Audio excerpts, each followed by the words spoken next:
Let's move on to talk about another series that you're writing right now, X Factor, which is actually kind of a return to the book for you. Yeah. Yeah, in a certain way. You're a big Huge X Factor fan, all the way from the your old run, new run, all the way through. Good. That's it. It's a better direction than to say, so X Factor, it sucked when you first started writing, it sucks even harder now. So I'm kind of liking the way this is going. This was sort of a little bit of a transition, Nice. actually. I just wanted to say it was a transition.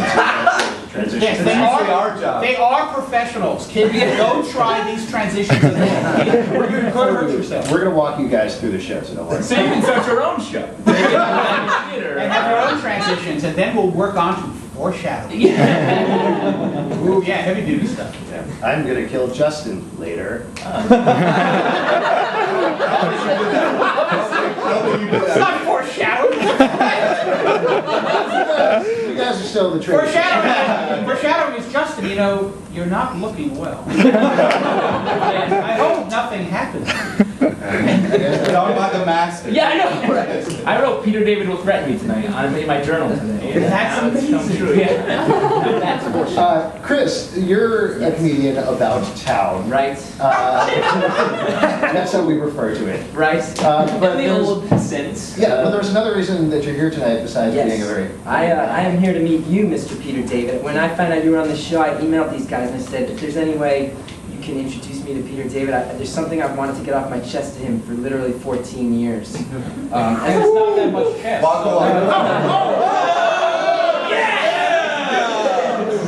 Foreshadow that. Like Justin, I'm a huge X Factor fan, and I would say X Factor actually kind of changed my experience with comic books because, you know, as a kid in that era who loved all the X-Men, it was all, you know, just like big boobs and crazy stories, and X Factor came along, was so different and kind of, I think, really did change how I look at things, and I fell in love with all those characters. So in a sense, I want to thank you for that, but also, I cannot forgive you at all, because by making me fall in love with those characters, you literally made me do the most humiliating thing of my entire life, and that's why I'm here on the show tonight. Up until tonight. Up until revisiting the same humiliation. You had left the book at this point, but in X Factor number 100, the multiple man died of the legacy virus, like AIDS for mutants, you know? That's a great parallel. You had made me love that character so much that, if I may, I would like to read a letter to you that I wrote immediately after reading X Factor number 100. Is it to me or is it to X Factor? It's two exchanges, but in my heart, I know that meant X Factor and to a degree you. Even though I didn't actually write the story. No, not at all. I take enough shit for the stuff I did. I just thought it was printed in X Factor number 105. Number 105, August 1994, which I will also say, this was printed the same week I entered my freshman year of high school. My brother was a senior, so he told everyone in high school about this, and they all read it. So this is what I wrote, and I do blame you for your good writing, for making me feel this strongly.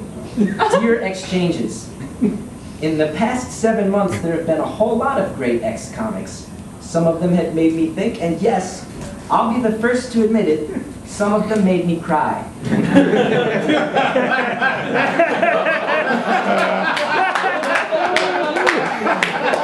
Most of these have been affiliated with the legacy virus. 2 such issues that made me emotional were Ilyana's death in Uncanny X-Men and Infectious death in X-Men. I will say at this point, I don't even remember who Infectious was.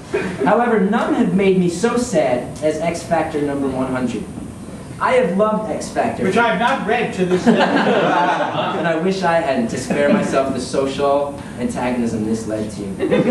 I have loved X Factor for the 8 years that I have collected comics. I really loved it when the new team came on. Your work, Mr. David. Especially because it included my favorite character, Jamie Madrox, the multiple man. Yeah, we got all the people nobody else wanted. I first saw Jamie in reprints of the Proteus storyline from Uncanny X-Men. I thought his power was unique, and his old green and yellow costume was one of my favorites. Needless to say, when my eyes graced the cover to number 100 as I walked past the comic book shelves, I grabbed it. Can you show me what eyes gracing the cover is?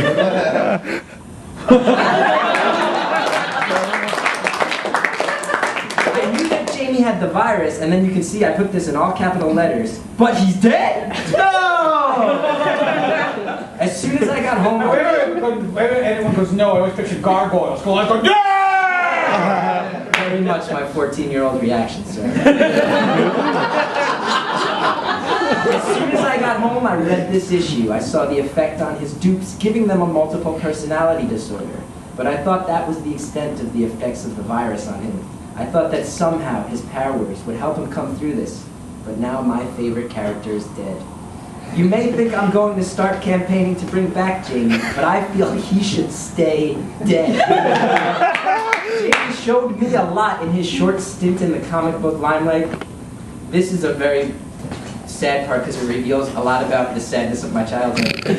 Even though he had so much pain growing up in solitude, he was always joking and smiling. Just like me. Just like me. No, I didn't. Read between the lines.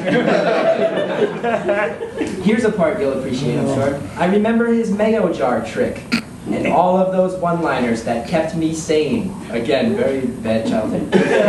Jamie was always a friend to me, and I'll miss him. Goodbye, Jamie. This letter is dedicated to the memory of Jamie Madras. And then I put, I've never once in my life before or since referred to myself by my full name. I put Christopher Paul Gethard, 13 Allen Street, West Orange, New Jersey, so there was no denying it. I put both my full name and my name.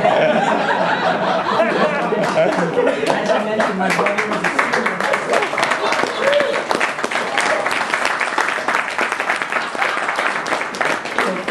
student.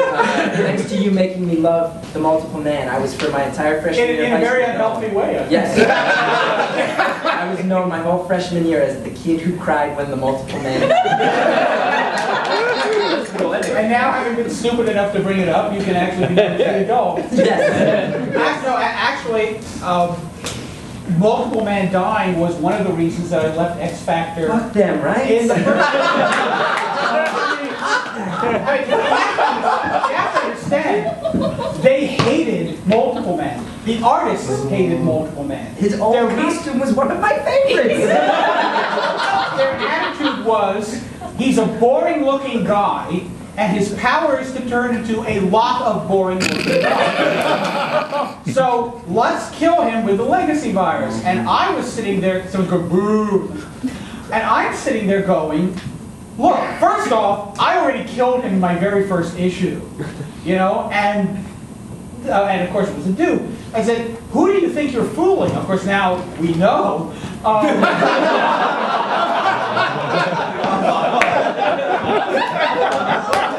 Because I was saying, you brought this up, I'm just quoting myself, I'm going, who's going to be stupid enough to think, well, you brought it up, man.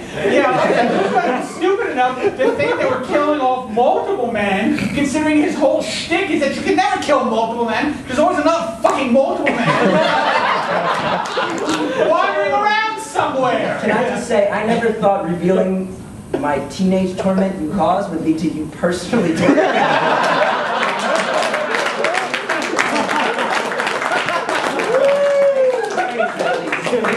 Well, in my defense, I was actually looking off in this direction.